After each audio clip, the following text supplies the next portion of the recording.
চিনি বা সুগার, এই যে স্ফটিক দানার মতো দেখতে, এই চিনির ব্যবহার ভারতে কবে থেকে শুরু হয়, প্রথম কোথায় এর ব্যবহার শুরু হয়েছিল? অথবা যদি বলি যে রাসায়নিকভাবে এই চিনি পরিশুদ্ধ করে সেটাকে খাবার দাবারের সঙ্গে মিশিয়ে খাওয়া কবে প্রথম শুরু হয়েছিল?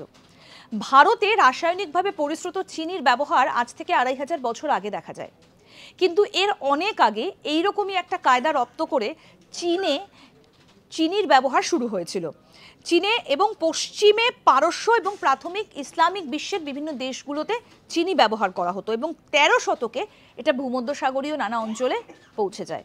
তবে চিনি ব্যবহার করার আগে খাবার দাবার মিষ্টি করতে ব্যবহার করা হতো মধু, বার্লির সিরাপ, মিষ্টি মটরশুঁটি, এরকম নানা উপকরণ ব্যবহার করা হতো। তবে ভারতে চিনি রাসায়নিকভাবে পরিশুদ্ধ করে খাবার দাবারের সঙ্গে ব্যবহার করা শুরু হয়েছিল আজ থেকে 2500 বছর আগে। এরকম আরো অনেক অজানা আপডেট পেতে দেখতে থাকুন আজ তাক বাংলার ইউটিউব চ্যানেল, সাবস্ক্রাইব করুন।